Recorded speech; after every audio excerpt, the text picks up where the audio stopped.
sa pananaw nila. Eh, di ba sabi ko sa'yo, majority, 15? Yes nga. Minorities yan. Oo.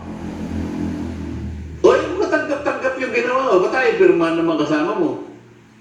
Meron po ba dalawang pumirma, Erwin at saka SP Soto. Mayroon na rin pong... Nandun na nga ako. Oo.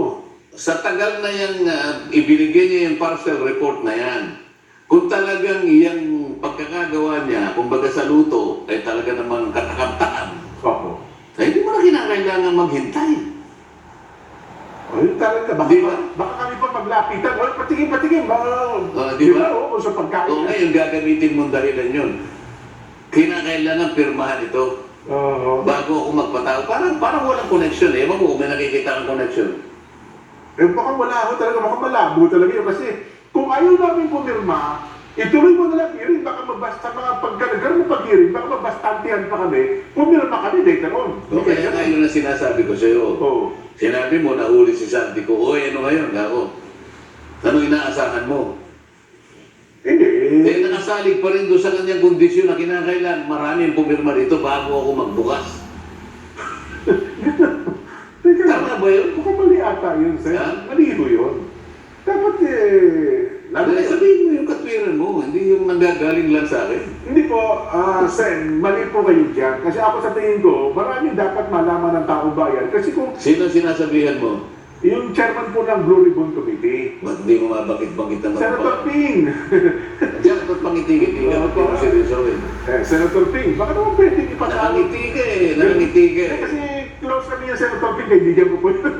Kaibigan natin yun, Sen eh. Oo, oo. Ayun po, nakikusap kami, tuloy nyo na po yung hearing, ipatawag. Kailangan mo bang makiusap?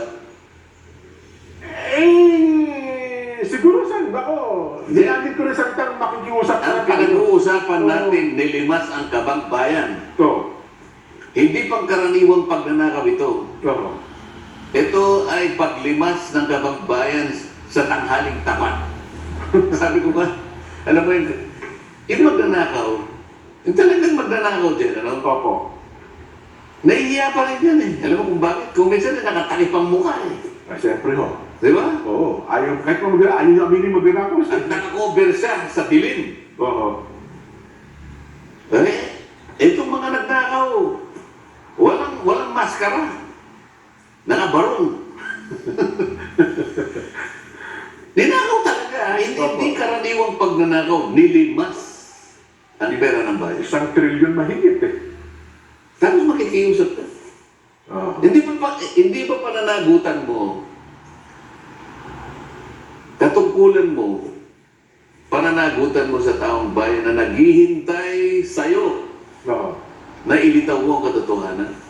Ba't kinakailangan yung kondisyon mo kailan ang pipirma pa? Yun lang nga. Paano mo ako mapapapirma dyan? Eh, sinabi ko na nga, tawagin mo ito, tawagin mo ito, tawagin mo, tsaka si ganito, at tsaka si ganyan. Tsaka tayo magkaalaman. Nako. Ayaw mo. O dumating na yun, sinilahuli. Si Madriaga, parang gusto ko nga Hindi si pagkumpara. Madriaga yung nahuli. Sabi ko. Hindi kasi Sen, gusto kong pagkumparahin. Tuloy, bigla ko nang naalala, si Madriaga, tsaka yung 18 Marines. Di ba? O sige, kumpara mo na. Kasi Bilisan mo. naalala ko, si Madriaga, ganun lang ang sinasabi, hindi walang corroborative ano pa man, ang bilis Si nila- Madriaga, walang resibo. Wala!